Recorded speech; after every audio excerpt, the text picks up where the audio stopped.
All right, we're going live. No viewers yet. Anyone can hear me?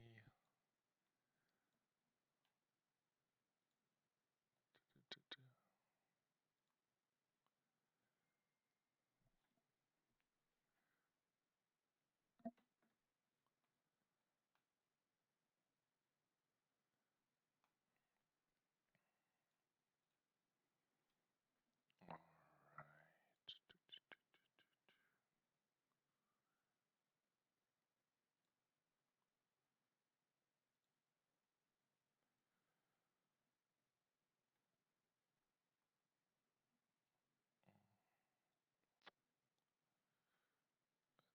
the big screen, and here we go.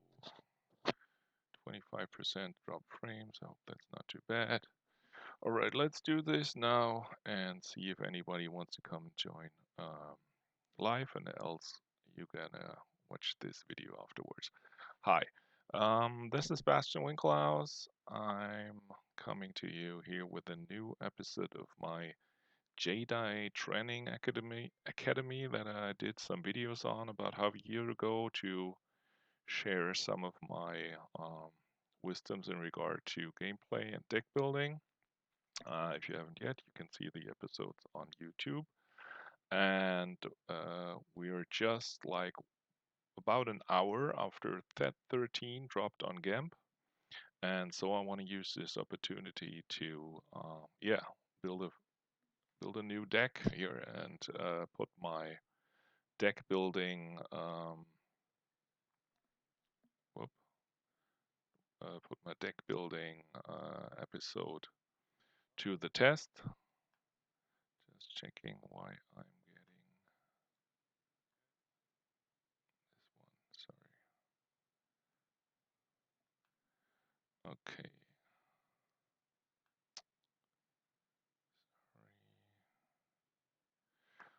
Sorry, technical difficulties here. I hope everybody can hear me. Got first viewers are here. Drop frames again,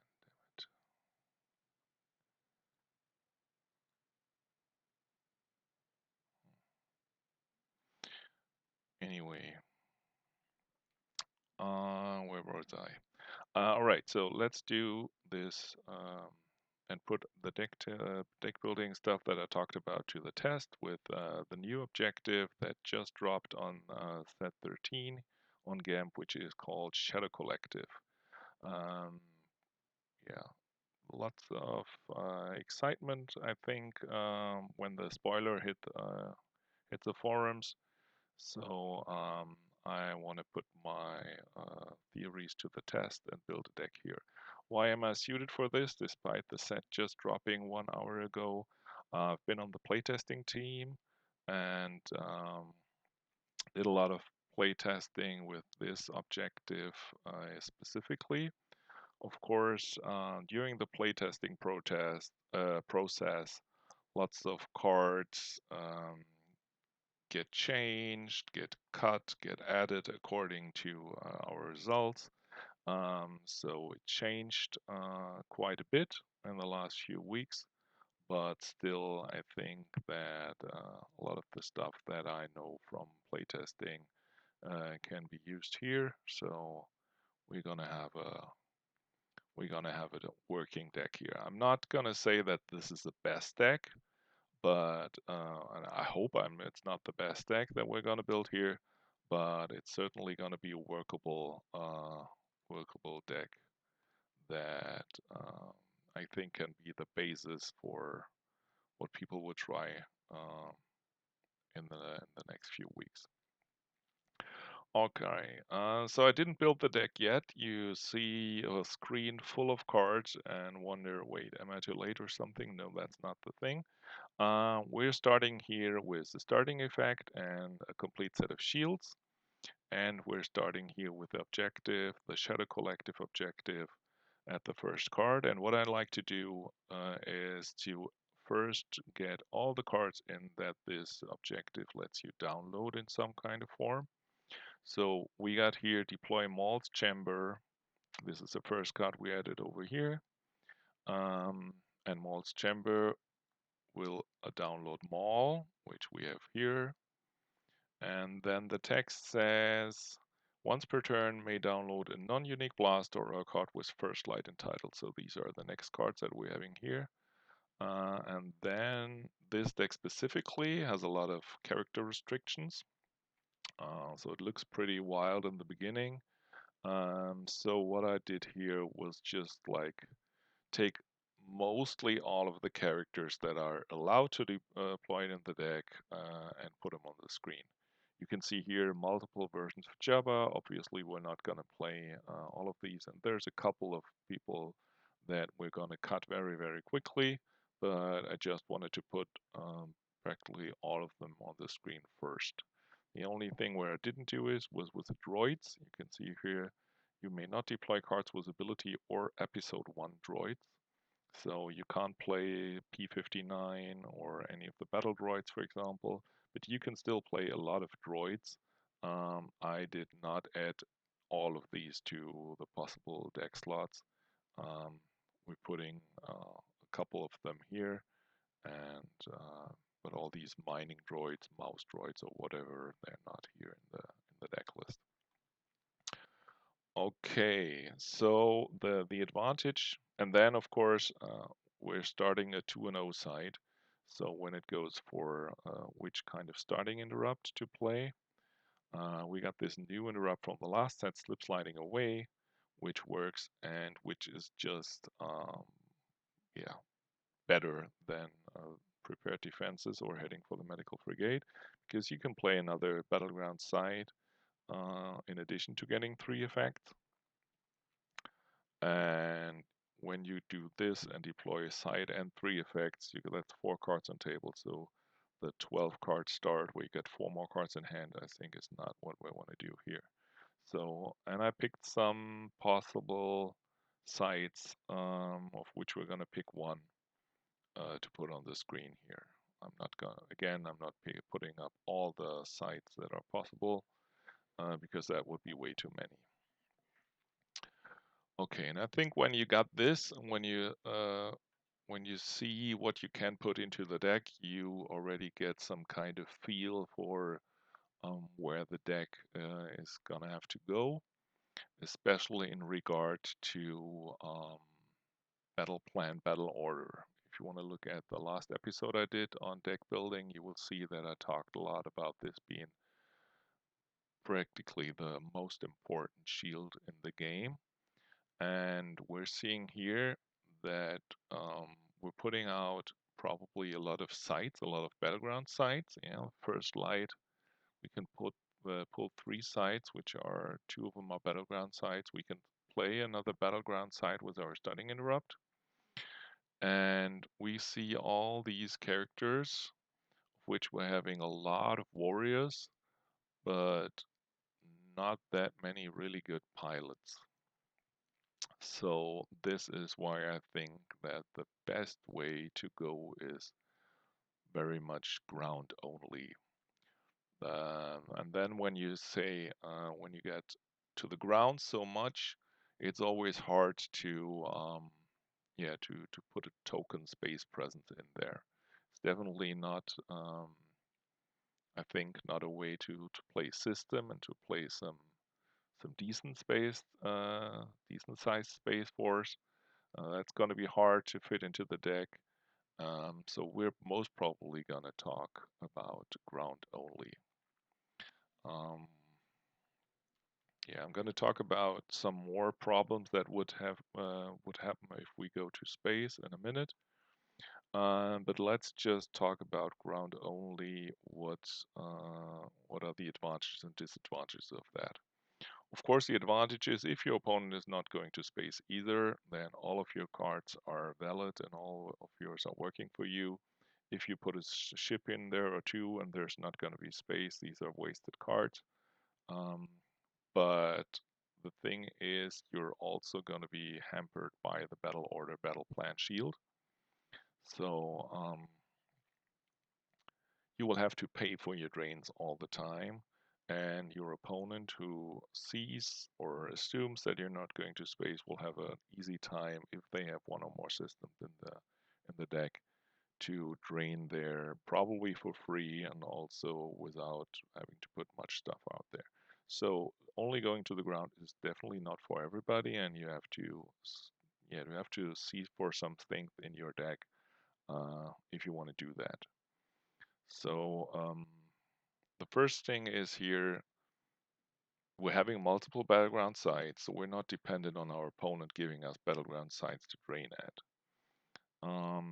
If we want to play a site with slip sliding away, we could play something like the defensive parameter, for example, which is a force drain +1 site. The other side that we can pull, first light sites, are not drain +1, so it's only drains of 1, which is not that great if you want to have to pay for them. But we will also see our objective. On the flip side, it has this, the text. If you're about to flip this card back and you occupy 3 battlegrounds, opponent loses 1 force. So this is a good thing. You get to do force loss if you occupy all 3 battlegrounds of your sites, which is going to be for free. And also we will have to see about starting effects. And one starting effect that we will really be looking at very hard is You'll Be Dead. This, by the way, is not a card you're supposed to see. So let's do this. You'll Be Dead is one of the cards that interact very, very well with these non-unique blasters we're having. During your control phase, opponent loses 1 force for each battleground sign you control with a non-permanent blaster present. This is going to be really good for our deck, and this is going to be something that will allow us to go to ground only and do a lot of damage here. So we're definitely going to adding this to the deck because we need it if we go ground only. And I think ground only, looking at the setup, is going to be the way to go. So these 2 feet of each other. And so we're going to go to these sites, we're going to download blasters, and then we will have to pay for some drains. But even if we don't, even if we spend our resources to battle the opponent or something, we're still doing good damage with You'll Be Dead, with our objective, etc. And if we don't do this, that means we're fighting, which also should be good if we're having all these ground characters and all these weapons. So the thing is, you always have to prepare for being either interactive with your opponent or if your opponent is leaving you alone. Say, for example, your opponent is playing Javen 4 operations and is leaving you alone on the ground, then it's a kind of drain race you have to win, and we're in a good spot here. We can drain for 4 at the 3 battleground sites if we choose a marker or another drain +1 site. We can ping for up to 3 with You'll Be Dead. We can ping for 1 with our objective. So that means we can do 8 damage to our opponent if they leave us alone. That's a lot. And I think there's going to be few space decks that can out damage us that way. Looking at EVO, looking at Javen 4 operations. If we choose a third marker and against EBO, this one is underneath the shield. So it's not a battleground, but they have to give us another battleground with a force marker where we can use You'll Be Dead. So I think alone with this effect and with the rest of our cards, we are very well suited to win any damage race with people that ignore us. So we can focus on battling more on the ground. And that also means that we don't really have to put any space in it because we're fine with this card alone. One other reason we should not really go to space, do not play a system, is if you're looking at our activation. We're starting with the 2-0 side. We can pull these 3 first light sites that all have 2 dark icons. So we're getting 8 icons. We're starting with a site which gives us 2 icons. That's 10 icons. With slip sliding away, we could play security precautions V to give us one more activation. It's not as good as Walkling because it doesn't do anything else normally, but it's an option. And then also we're having, damn it, I was afraid that this one was gonna happen. There we go, this side. Yeah, we got the reception area, which says if we have an alien here, unique alien, our force generation is +1 or +2 if it's Margot. So we get some more icons of these, and then we're like at 12, 13 activation from our cards alone. We can, I think, Hitco is maybe not giving away more than 1 or 2 icons, but still then we would be at something like 14, 15 force, which should be good for us. So there's absolutely no need to play system, and or something like Mustafar plus Mustafar's Castle or something with Quad Drive Yards Virtual or something. There's no need for that, and therefore I think we're good with ignoring space at all. Okay, so that means we're gonna looking at occupying some sites and battling hard and looking for battle-worthy characters. So we're also our objective. Let's take a look again on the flips. On the first side, it says what we can play, what we can download, and then it says flip if you just hit a character or if during a battle phase your gangsters control 2 battlegrounds. So gangsters, we will have to see, I think, about from here is the gangster section of our, yep, Java is a gangster, and these guys are gangsters. And also we have some, this one is a gangster, this was a gangster. I think we're gonna end up with something like 6 or 7 gangsters we're gonna have in our deck, so we can flip here without being interacted with, which is also good. And then on the back side, we see our gangster leaders in battle will, together with a non-unique blaster, will add 1 destiny to total power. So that's also what we want to look at here, which helps us in battle.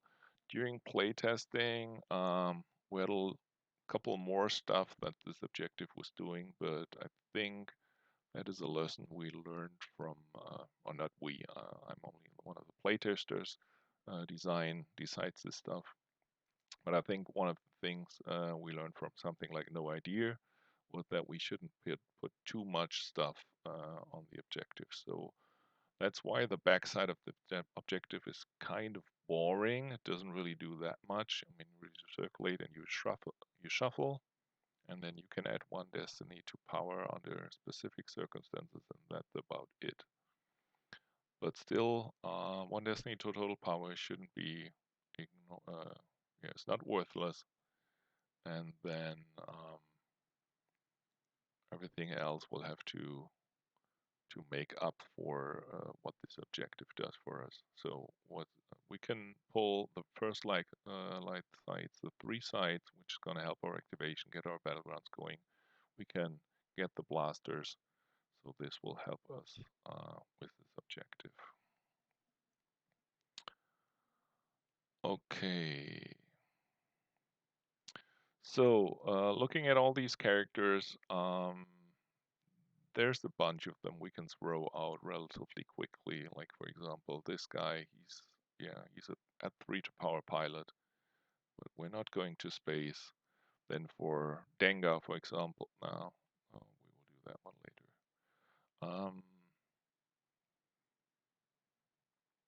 Yeah, you see a lot of characters that are in lots of decks, and you see a lot of stuff that will very most probably not make the deck. I think it's gonna be worth looking at some of these characters that you don't really see often, but that might make a nice addition to this deck. So, for example, one of really cool guy is this one here called Chuck. Um, ability 1 alien. Yeah, but he has really cool text. Each of your alien leaders present is defense body +2. We were talking about having leaders in our deck. He adds +2 to his total weapon destiny when firing a blaster, and your characters may or may not have their forfeit value reduced. This is the kind of character for which it's really important to like put all your characters in the deck first, all your possible characters, so that you don't miss these guys, because you probably not playing this guy in many decks before. But here he's gonna be really, really good. And I mean, he's power 4, power plus 3 when defending a battle. That's power 7. That's also some nice stats here. So we're gonna we're gonna delete a lot of these characters here. This one, um, Denning Jericho, nice, but Magmagad. Yeah, we're having a few characters here that we have to deploy on Tatooine. We're getting rid of these. Oh, why did I ever? Yeah, we don't need this one, or this one, or this one. Gordula the Hutt we also don't need. Deploy 7 for power 8, yeah, but yeah, leave them here for now. I'm gonna talk later about why I don't like these in our deck. Deploy 3 to Coruscant, we don't need this one. This one is another one. Once per game, may use one force to download a non-war room battleground, planet site, or system. So this could be useful if we wanted to add another site, but we were talking, or another system, we were talking about activation, and we don't really need that text. And apart from that text, I think he's not really good enough. So we're gonna kick him out. Okay, and now we're looking at some characters where it's like worth looking at, I think. We're gonna see, we're seeing a lot of characters that you should know well from other decks, like Dengar or Dr. Evazan and Ponda Baba, um, or the new Aura Singh. You're gonna see some of the new cards, like this guy, Dryden Foss, Margot, all these Crimson Dawn characters, and then there's a couple characters that we're still having on the table here that have interesting text that we will have to talk about. For example, let's look at Dengar. Um, Virtual Dengar, he's not making the cut in my deck, but I think his text is quite nice. Characters about to be hit by Dengar may be captured instead. If Dengar is about to be hit while escorting a captive, captive is hit instead. And if he just sees a rebel or a smuggler, opponent loses force. That's cool text. And we're gonna get him a weapon easily because we can deploy a non-unique blaster on him, and we can go on the offense with him and hit some guy, and then make him um, yeah, immune to weapons, so to say, by not being hit. I think he's still not good enough combined with Dengar, compared with Dengar with Blaster Carbine, so he's not making the cut in my deck. But he's certainly a card that could be played here. And that's one thing I wanted to talk more about was when you're building a deck, you're looking at synergies. I think if you're not playing cards like EPP, Obi-Wan or something, the strong characters built-in weapon, power 5, 4 feet 8, great all-around guy, you're looking at synergies here. And something like Chuck, who's really not that great on itself, but has all these cool synergies with the blaster stuff, with the leaders. This is the kind of stuff that you're looking at when you're building such deck, and what you have to look out for. Um, yeah. So one thing I didn't talk about yet, sorry about this, we didn't take a look at the new mall that we're starting here, or that we can download from the start. He's also having synergy with the blasters here. Once per turn may add 1 to adjust drawn battle or weapon destiny. Once per turn may subtract 1. So you're adding to your battle or weapon destiny, and you can also subtract probably from battle, maybe weapon destiny from your opponent. So then you're looking at Chalk, who's adding +2, and Maul can add +1, and suddenly you're looking at hitting Jedis without needing that big a destiny. That's cool stuff, and that I think is what this deck is going to be very good at. Also, one thing about the characters, two more that can go undercover spies. We can play Keta the Black, or we can play U3PO. I don't think we need them because our strategy is to go to the ground, to fight, to go to sites, and also our opponent will have to engage to our sides and will not leave us alone. So I don't think there's going to be situations where we want to abandon a site and block the opponent's train with any undercover spies or something. So we're going to throw them out. On the other hand, it is absolutely possible that our opponent is trying to reduce our drain potential with undercover spies, and Probot, um, he's not episode 1. Most of all these presence droids, or whatever these droids are called, are episode 1. This one is not, so we can still play him, and so he's gonna be in our deck. Okay, what are we talking also about? We're gonna talk about the blasters. Um, we got two very new cool blasters, which is the Crimson Dawn Blaster. Use one force deploy on your warrior free if Crimson Dawn leader on table. And Maul, for example, is such a Crimson Dawn leader, which we can download from deck very soon. So this blaster is most of the time going to be free. May target a character for free or be equal draw destiny if destiny +1 greater defense while you target hit, and may not be used to satisfy attrition. This is going to be our best blaster by far. Um, it doesn't make it doesn't make forfeit 0, but so you're not that good at doing battle damage, but may not be used to satisfy attrition makes you really good at clearing multiple characters in one battle. And also, if you look at a card like First Aid on the light side, which prevents a character from getting his forfeit reduced to 0, that doesn't work against this card. Still does not prevent you from this text happening. So Crimson Dawn Blaster is going to be really good, and we will use this one to clear multiple characters of sites in battle. So this one we definitely want to add more. It's a 3-dot card, so I think we should play 3 copies of it.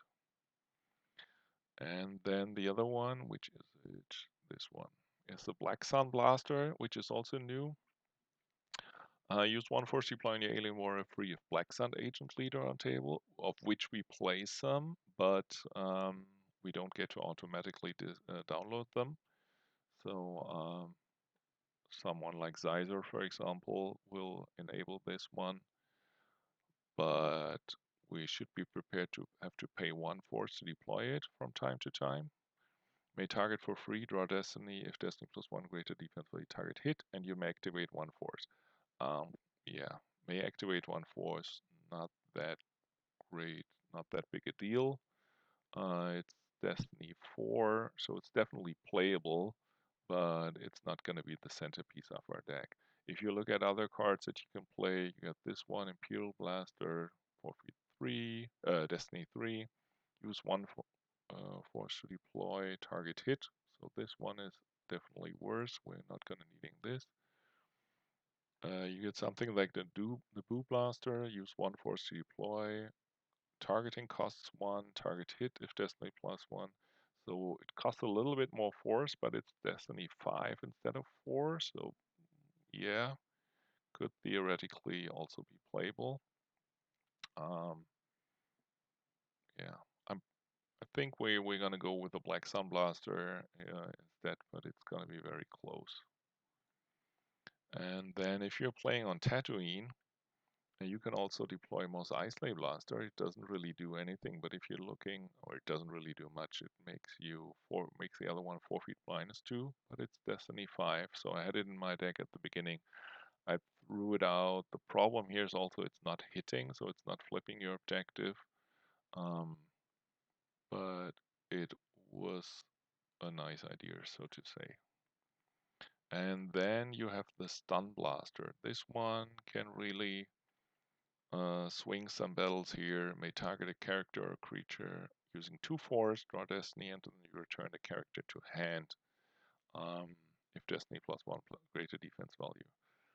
This one, you can combine this with Chalk, which also says, oh, this one doesn't do. This one, Yodo cast says may fire a blaster for free and add 2. Chalk doesn't fire for free, but adds 2 to. So this one could be used to get one character out of the battle. If with a guy like Chalk or Geodocast, you got very good chances of hitting such a guy, and then you can create situations where, where you can force some battle damage. So that's why you can put him in the deck. You're not really if you're not getting rid of someone though, you're just delaying the problem, so to say. So you're sending him back to hand, and the opponent will be able to redeploy him. So that's why it didn't make the cut in my deck, but it's certainly one thing that should be tried out to add a stun blaster to your deck. I am gonna add one more of these Black Sun blasters, and then we got 5 blasters that we can get from the deck that should guarantee us some blasters early on. And yeah, but we don't want to have too many of these blasters circulating in the deck. Speaking of circulating in the deck, um, there's 2 more cards, starting effects that we should look at, and this is inconsequential losses and also crossfire, I think. I think these are 2 more effects that could be useful for our deck. Inconsequential losses, each turn, each of your characters may forfeit one of its weapons except a lightsaber using forfeit value 3. And forfeited weapons go to use pile. This is going to be very useful for these blasters.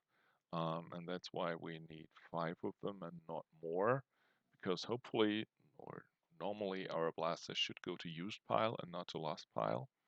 And then, depending on where they go in the deck, you can get them back next turn. And speaking of synergies, we will also have to look at the flip side again here. This one, it says flip if you just hit a character or during your battle phase. So on your turn, during the battle phase, you should flip, and then if at the end of the battle you forfeit a blaster, it goes to the bottom of your deck, so to say, because your use pile is now empty. Normally, if you have a deck of something like 25 cards, you activate 15, you spend 10 for stuff, you initiate a battle, and if you then forfeit a blaster, it goes to the top of your use pile, and it's going to be in the middle of your deck. And after you recirculate and your opponent takes a turn, on your next turn you activate force, and then you activate that blaster. Here, you recirculate your reserve deck in your battle phase before forfeiting a blaster to the use pile. So that will really make it easy to have this blaster deploy again next turn. So that's why we're definitely adding inconsequential losses to our deck here too, because it has really cool synergy. And a forfeit value of 3 is also good. We're going to talk about that in a moment.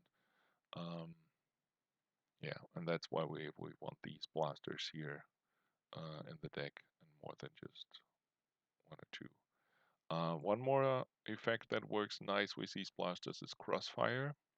When you fire 2 weapons except lightsabers in a battle, your total power is +1.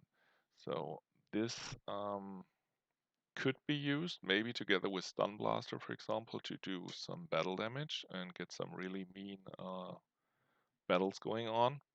I think it doesn't have enough synergy, for example, with the Crimson Dawn Blaster, because here you're like targeting and make them not be able to use to satisfy attrition, but still be able to cover battle damage. And then Crossfire makes you get additional power and therefore more battle damage through. So these two, they don't really work well together in my eyes. I think that Drew Lichtenstein and Taco Bill, they made an article on the website, on the forum, about some new deck ideas with the 13, and I think Drew posted a Shadow Collective list that has Crossfire, and I think it could absolutely work. Just in my version, we're not gonna play it because I think it doesn't have the synergy we need. But between 5 blasters and some characters with permanent weapons, definitely you're able to activate Crossfire a lot if you want to put it in the deck. Yeah, it's not gonna make our deck here, but um, yeah, it's a possibility. Okay, so speaking of synergies, let's look at our sites again.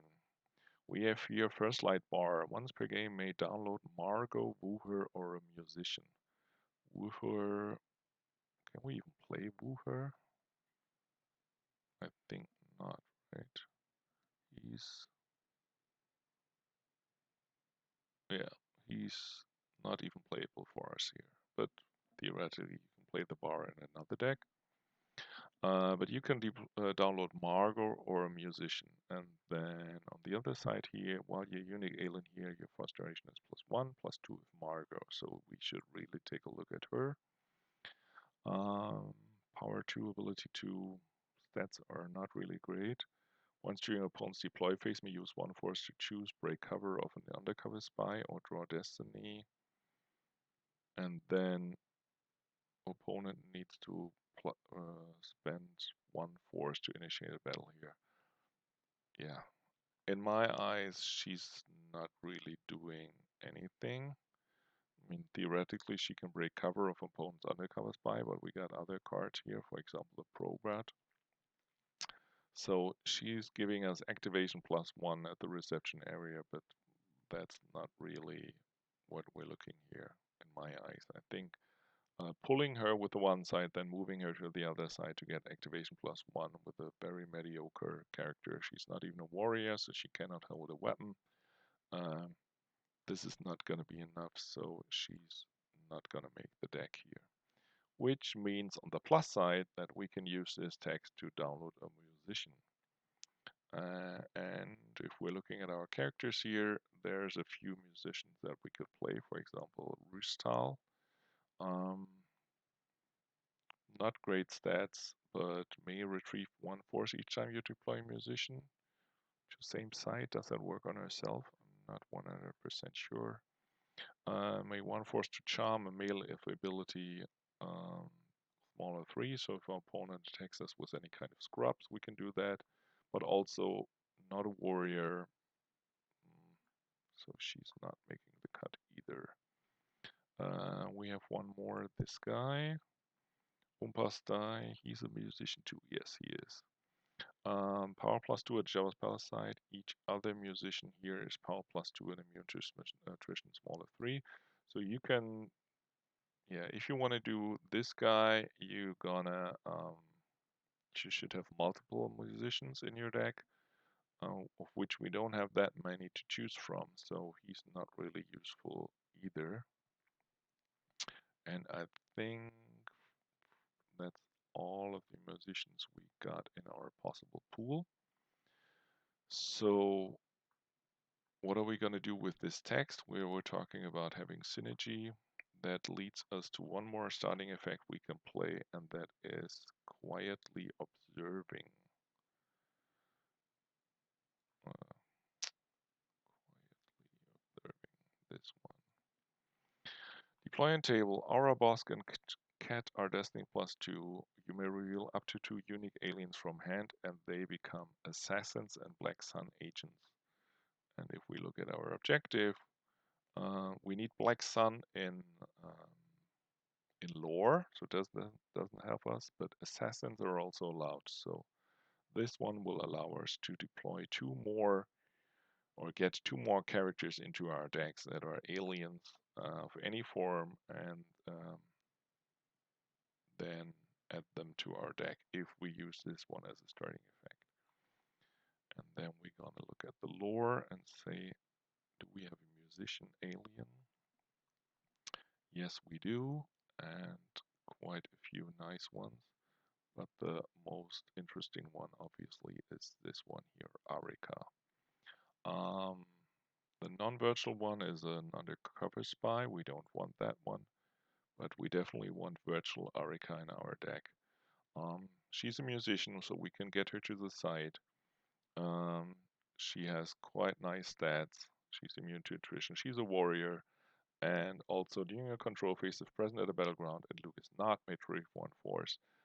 Legend, very good objective on the light side, which doesn't have any, which doesn't get Luke to a battleground. Couple other decks where you can fight them off.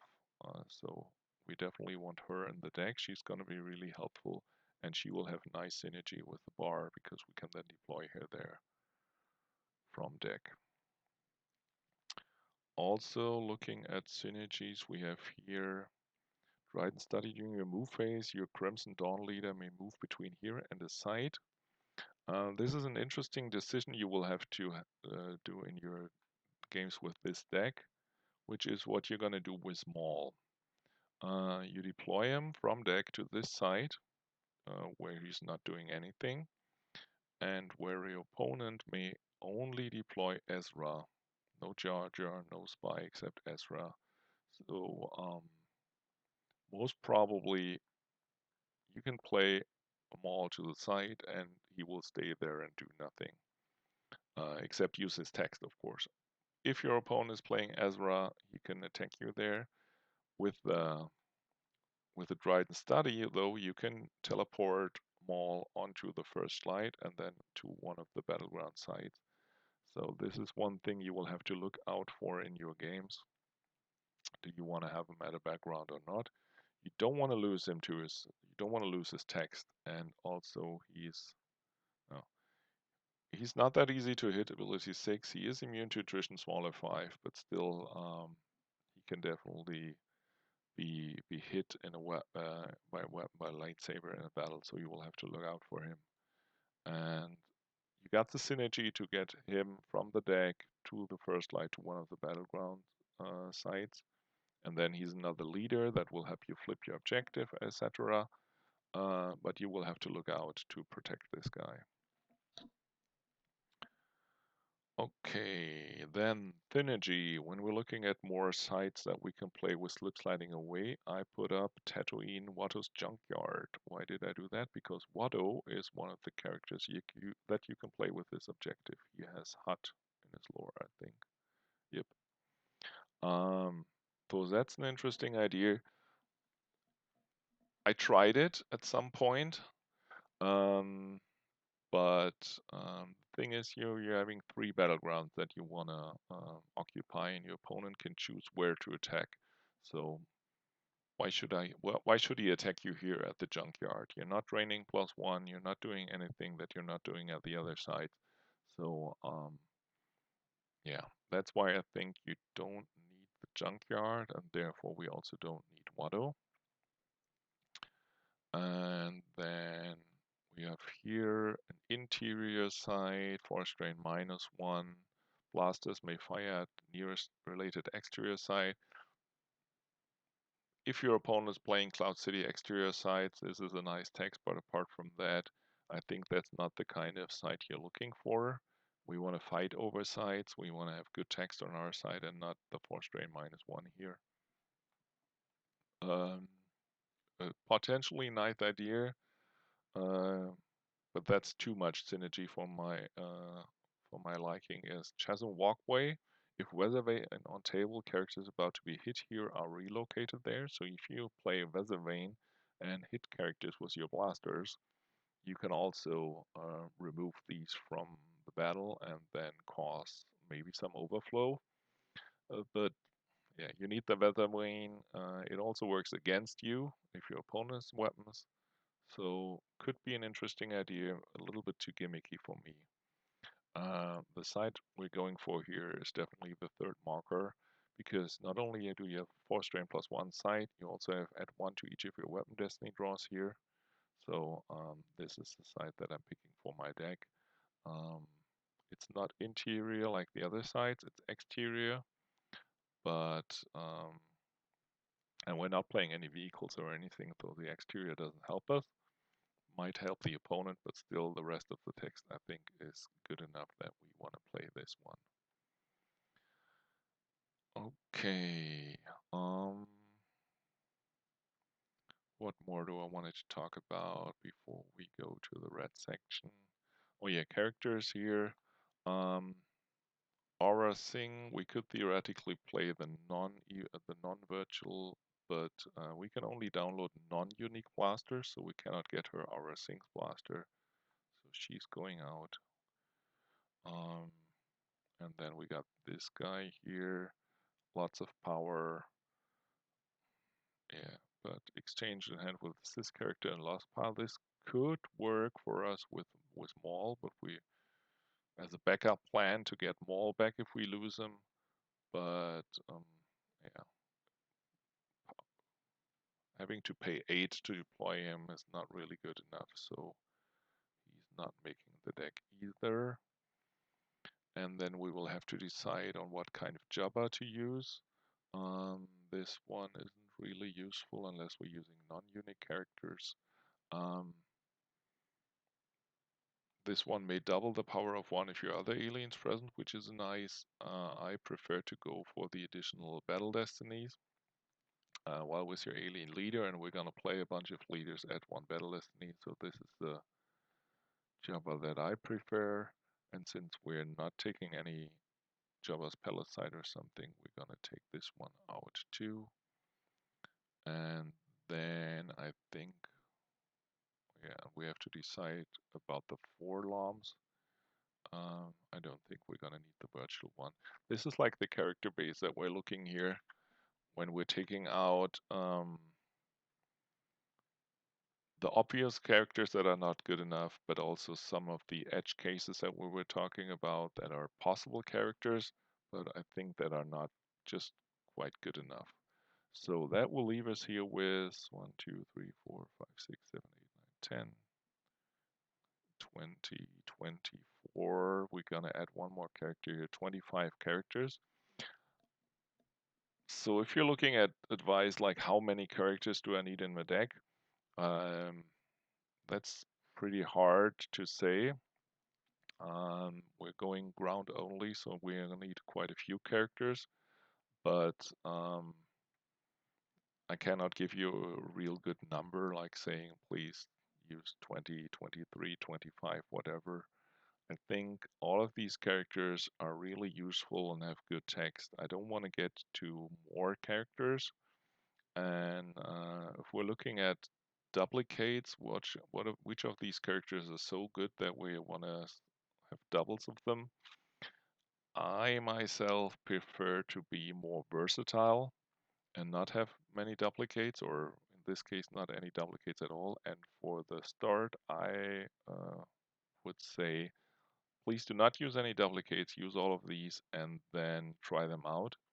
And then if there's any characters where you're saying, yeah, this one is really good, then go to duplicates of them.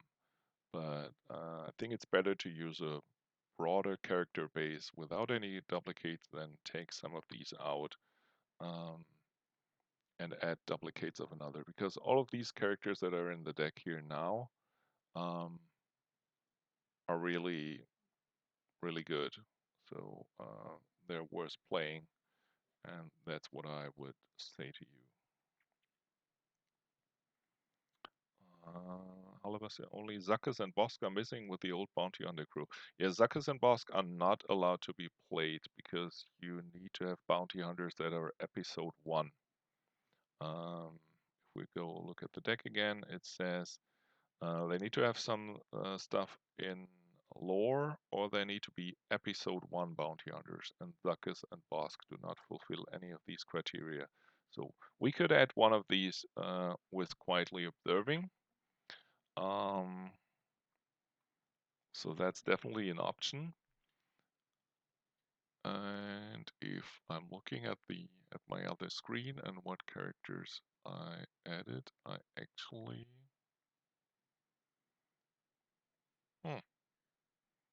which is my other character? Yeah, actually I did decide in the end for a Bosk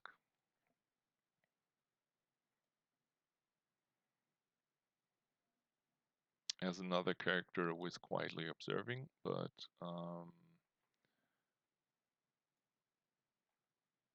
yeah, I'm gonna put him in now, but I'm gonna explain why I chose him a little bit later. Because now, when we got the character base and we got the general strategy, I think we need to be clear about where to go next. And one of the things that we're looking here is occupying multiple battlegrounds with these guys with with blasters, um, and then, or rather, there's two possible um, game developments. I mean, if our opponent is going to a site and we can attack him, great. We can concentrate our guys on one side and go to battle. We want to do that. We should be battle worthy with our characters and also with our red cards. But our opponent may also leave us alone and wait for us to make the first move, especially if they can set up in space first and just get a small drain going, advance their game state, and wait for us to give them an opportunity to attack into us on the ground. And we need to, with this deck, we need to go to multiple sites and threaten damage, right? I mean, we can go to the third marker first, um, drain for 2, maybe do 1 damage with You'll Be Dead, that's 3 damage, then he can't really ignore us. But if he's draining for 2 or 3 on space, for example, if he's playing Diplo or something, and he's concentrating on one side, if he's having Bail Organa or something, he can do real damage. This might not be enough. So, and then we want to have something like get the 4th generation from being at the reception area, get Arika out at the site here. So the problem is if you're at multiple sites, you can only put so many guys in here at each site, and that's why I'm reluctant to go to more guys, because if you play with more guys, you can, yeah, instead of putting 1 character at each side, you will have to put 2 or 3 on each side, and then that costs a lot of force and drains your resources a lot. So what I'm looking here is to have some red cards that make me battle worthy at a lot of sites. And if we're looking at how to do this, these should interact at some point with these blasters, for example. So one of the, let's go to the 13. One thing that will be really good here will be this one, a lawless time use interrupt. If you just fire a 13 blaster, and that's also a reason why we're playing the Black Sun blaster, because it's a Th 13 blaster at 1 battle destiny. So no restriction on which kind of character we're using this with. We only need to fire, we don't even need to hit. It works with our bounty hunters and with other characters. This one is really going to be a very important interrupt in our game. And also it even has some more text, like lose 2 force to retrieve a Crimson Dawn leader. This can get us Maul back if we lose him. And during control phase, if Maul, during any control phase, if Maul of was at a background side, flip chat to collective, yeah, could also get in a damage at some point, but not that important. That's not why we're playing him. For now, I'm putting in two interrupts. Um, could also play third. At this stage, I'm at a point where I want to try multiple stuff to see what works. So I'm not, as I talked about on the characters, not going too much into duplicates of cards. Um, so 2, I think, will be enough for here. But then what else else you can do, which also works with a lot of these characters here, is interrupt Jabba through with you.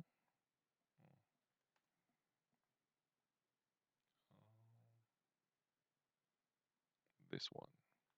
If your bounty hunter just fired a character weapon during battle at one battle destiny. So you got a couple bounty hunters here, some of them with built-in weapons like Aura Singh, IG, Forlom, Dengar, but also these guys are down here. Boba Fett is a bounty hunter. This guy is a bounty hunter. So there's quite a few bounty hunters here which you can give blasters to. So this will be another way, and that's also one reason why I'm not going to more than 2 of a lawless time. If you have somebody like, say for example, Cat Bane with a Crimson Dawn Blaster and another character, so that your ability 4.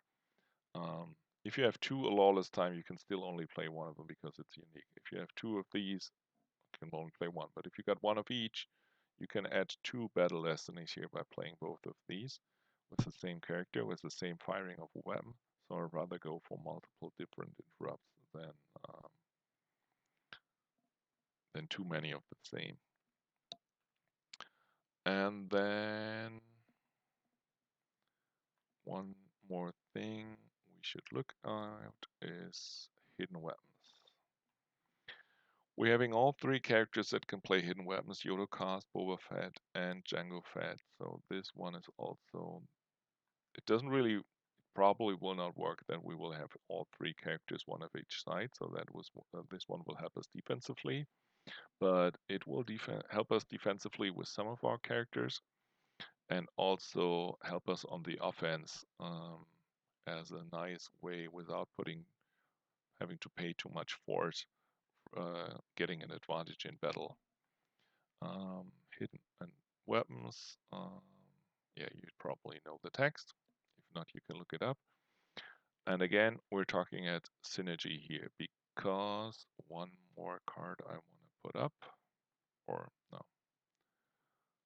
When we're looking at synergy, we have to talk about, or when we're looking at hidden weapons, we will have to talk about, here it goes. This one, Hear Me Baby, Hold Together, Light Side Interrupt, Virtual One, often played, quite often, play a defensive shield. I think now that Firepower Shield is not there anymore and Weapons Display, and we have another shield blanked lately. You can get by with 4 shields, but often decks play at least one card that adds another shield, and this one is a good one, and it cancels hidden weapons. So that's not helpful for us, but if you look at what these cards cancels to, you're gonna find defensive fire, and we're gonna use this to our advantage here, and we're also gonna put defensive fire in our deck. Sorry.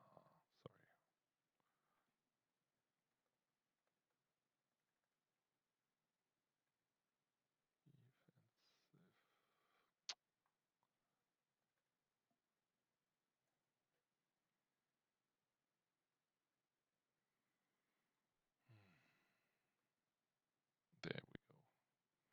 Defensive fire virtual. Used to interrupt if opponent just initiate a battle, immediately fire a non-lightsaber, non-permanent weapon, for example, a non-unique blaster, for free, and each weapon destiny is +2. That weapon may fire again this battle. So this is also another useful interrupt that will help us if we go to multiple sites with blasters.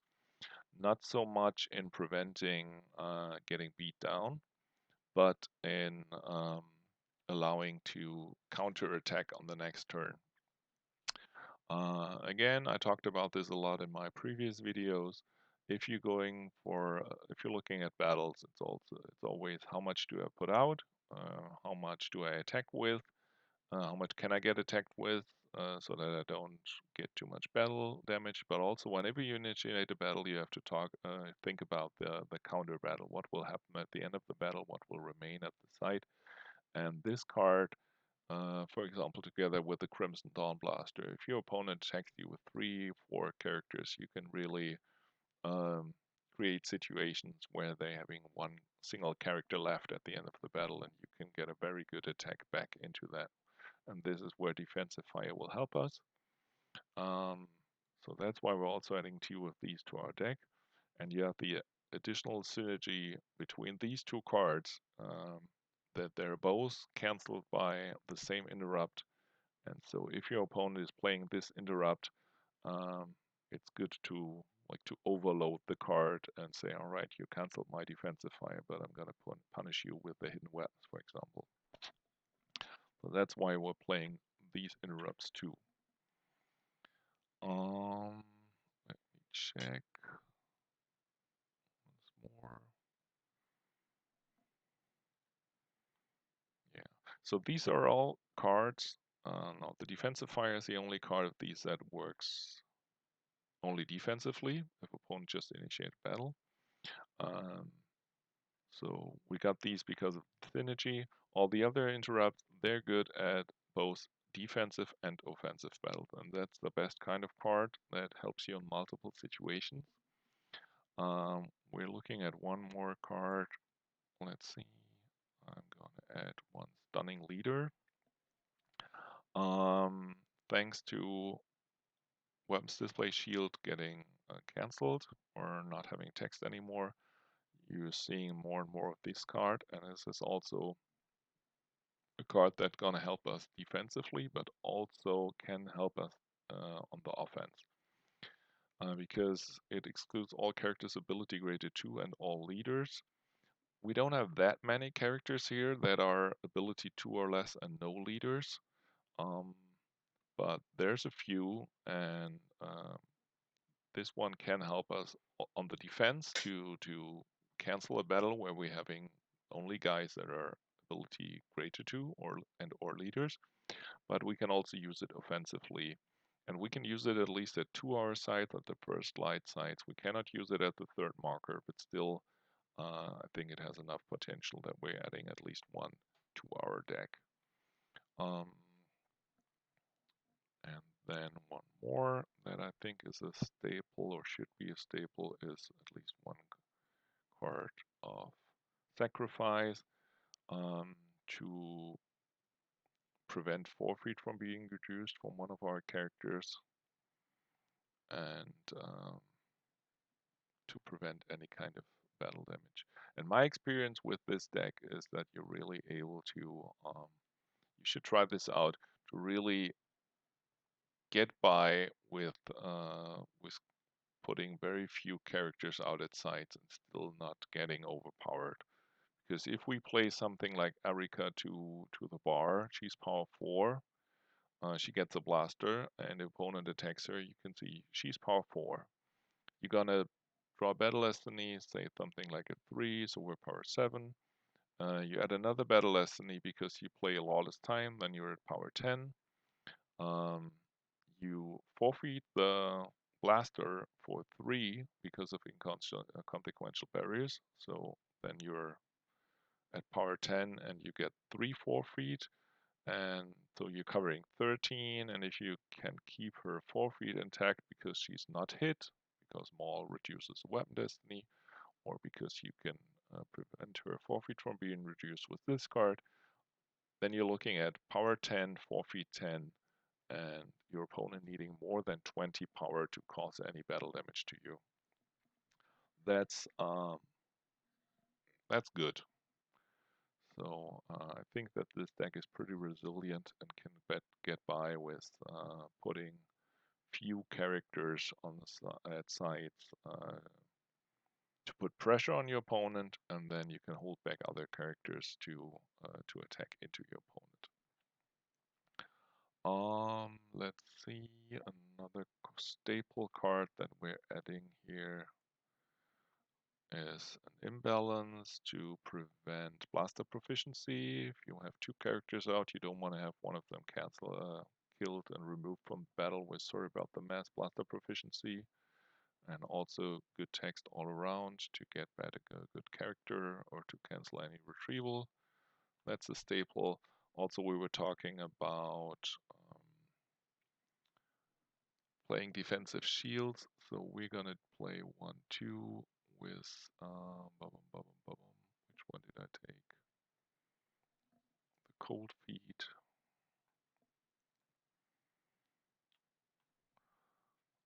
And what else? Yeah, dark times. We're gonna add a dark time, also +1, -1. Together with Maul, that's a really useful ability. So you can add up to 2 or subtract up to 2 from a destiny to really make a crucial weapon miss you. So this is one more card we're adding to the deck. And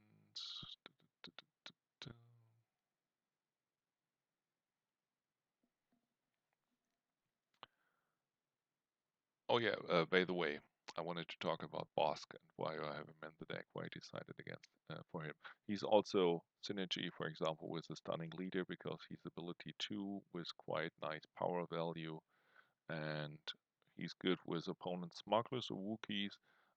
Watch Your Step is going to be a good deck with the new set, so I think this one will get better. He's also Destiny +2 from Quietly Observing. So all around great synergy character to add to the deck with Quietly Observing. And one more thing we could add to the deck as another defensive card is Zizor's Bounty. There are some decks out there that play Quietly Observing just to be able to play this one. Um, this deck is even better because Black Sun Agent, you do have some more Black Sun Agents, for example, Prince Zizor or Guri in your deck. Um, that you can play this not only with these two characters but also with other characters. But also Zizor's Bounty is a good card because you're gonna proactively put Arika out, pull her from the deck to the side early on, and Zizor's Bounty is at its best when you can use it early on, reliably, like in Agents of the Black Sun, because you will use it because all your characters are targets for this one. But here the combination of Arika with the side pulling this, and then there's the shield. Where is it? You probably know this, but I'm going to show you anyway. There you are. With the Fanfare shield, once per game may upload an immediate effect. This will allow you to get Lyser's Bounty from the deck at the start. So this will help us specifically with putting Arika out at the bar at the start of the game.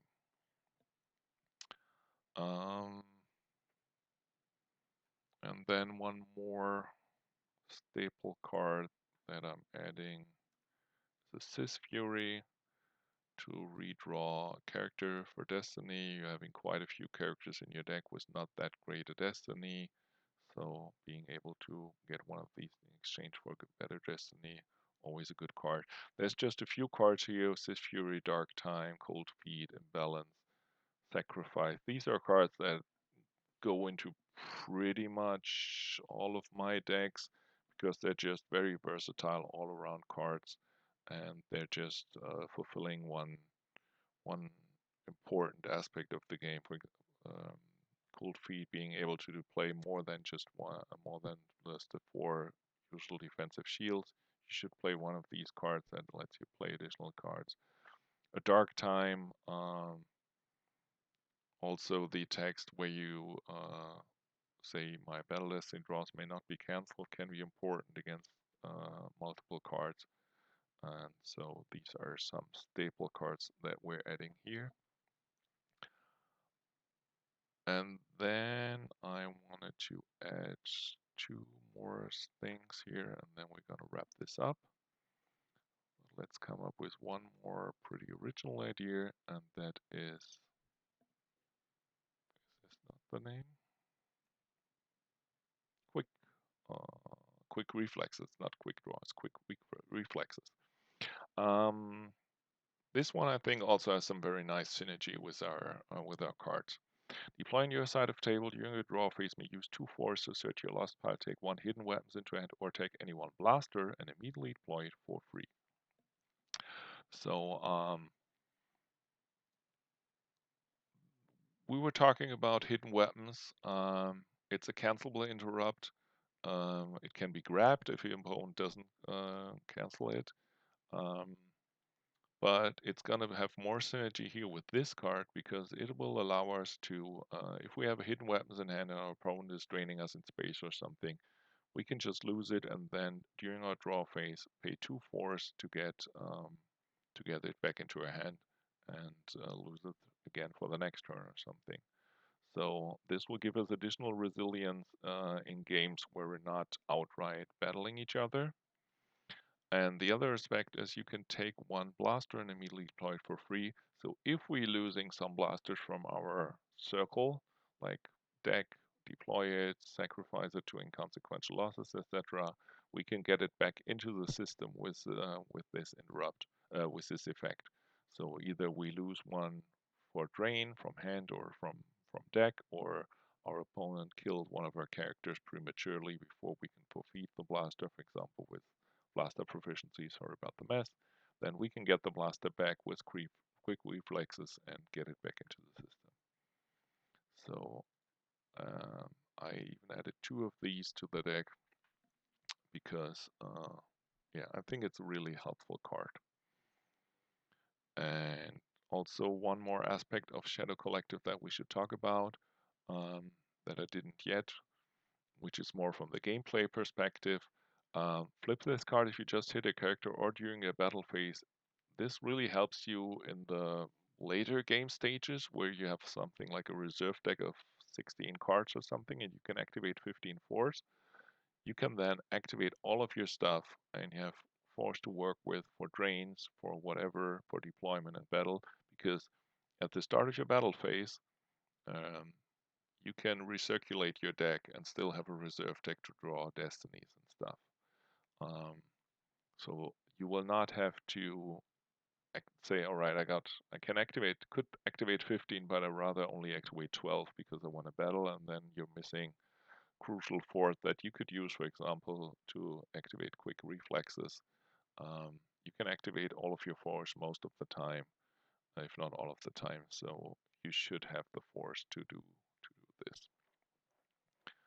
And to round this out, 1 more card that I think will be nice in the deck. This one is not that structured. We could have talked about this one a little bit before with the defensive and offensive interrupt. Wounded Warrior. If your weapon except a lightsaber, so again, our blasters are just fine for this, just hit an opponent's character for a remainder of turn, that character is power 0 and may not apply ability to destroying battle destiny. Power 0, definitely great in any kind of battle. Defensively, helps you reduce opponent's power so that you're not getting overpowered. And offensively, you can create situations probably where you, with this text, you might even get your opponent to not draw any battle destiny because suddenly, if you take out this character's ability, they only have ability 2 or 3 and not enough to draw a battle destiny. So, also a very nice card. And I think the last card I added to my deck was a Disarmed. Again, you're playing uh, lots of weapons. Your opponent will probably play some weapons, and um, this is helpful in your opponent's control phase. If, for example, they have barrier or blasted orchid, the counterpart is stunning leader and prevent you from initiating battles. This one will help you that the counter battle is not going to be um, too hurtful. Um, and I think the last card, I just realized, I think, nope.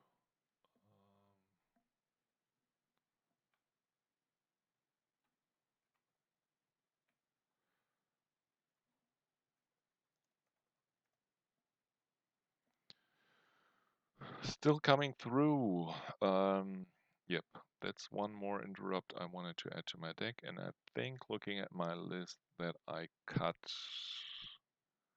Asai Ventress with the lightsabers. Nice character, good value, good statistics and everything, but she was like my 61st card, so I cut her for one more red card, and that is they're still coming through. Cancel a rebel barrier, it's a trap, so defensive interrupts that can prevent you from attacking, and retarget Fallen Portal. Fallen Portal, I think, is a card that could see more play. For example, watch your step with the docking bay on table. So I want to have this in the deck because it can turn a blowout card for the light side into a blowout card for you. So this secondary function is also, I think, very valuable. And then being able to cancel Rebel Barrier, which is an often played card. Um, this is also one card that I wanted to add into my deck to use offensively.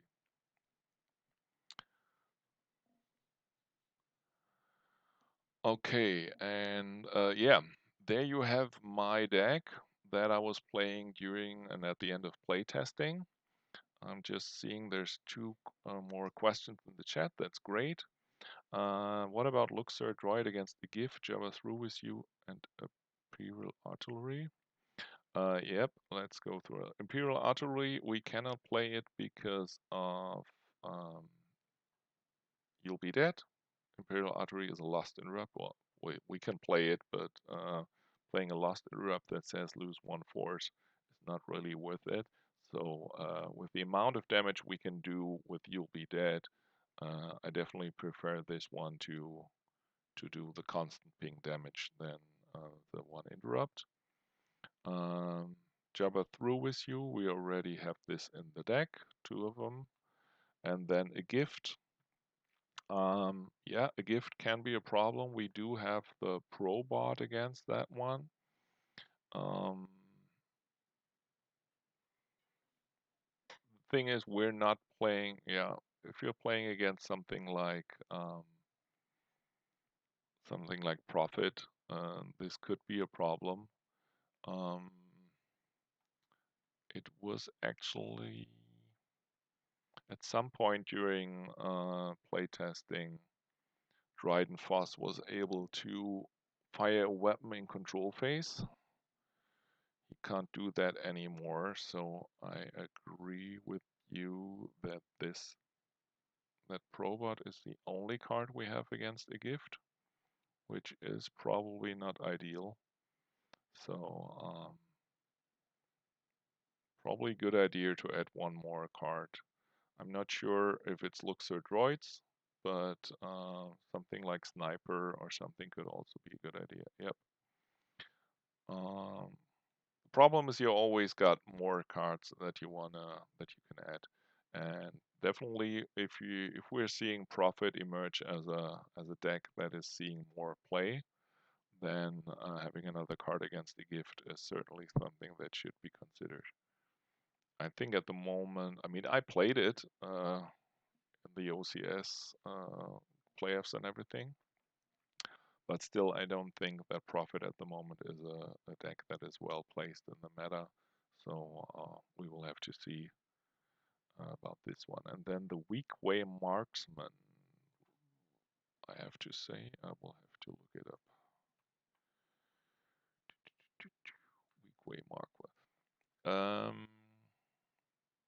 Are we sure that he is playable? I think not. Java used many of his henchmen as assassins. I am not 100% sure if this makes him an assassin. The problem is if you're looking at a guide like Jaspur, it says male Saki in a race often employed as assassins. This definitely is not an assassin himself.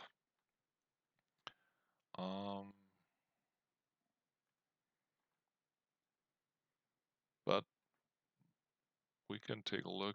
Deploy only to Tatooine, that's gonna be a problem because we're not playing Tatooine side ourselves. May fire one weapon during your control phase. and then may use full force to assassinate any just hit character. Yeah, I'm not 100% sure we can play him, and then you're relying on deploying to Tatooine. That's gonna be the problem. I mean, his stats are not great.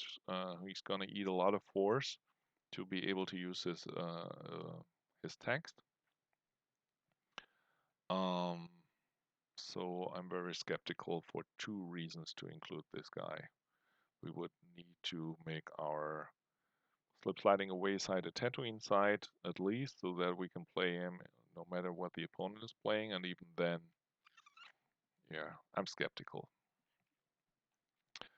But yeah, there you have it. I think we ran longer than I wanted to, again, just like with all the other videos. Um, Thanks for watching. I hope you're having a lot of fun with this deck or with any other kind of build. As I wanted to say again, this is certainly not going to be the best deck. Anytime you're playing so much red and you're relying on these interrupts, you can see my version does not play Gig. Um, it's a choice I made because yeah, you only got the 60 cards to fit. You can definitely add a gig and probably add a masterful move combo against something like Diplo that wants to play Cloud Tatooine Celebration, or QMC was Cloud City Celebration. I rather went for the whole get the opponent off all the sides and not retrieve anything with Celebration Path. Um, I know Gig is like a staple, and maybe if I play this deck at a later time in a tournament, it will include Gig. Who knows? But oftentimes you can count on your opponent respecting the Gig, even if you might not have it. And yeah, now you're gonna see me play this without Gig, and then maybe if we play in the tournament, I do have it. We will see. Anyway, thanks for watching. Have fun with the deck.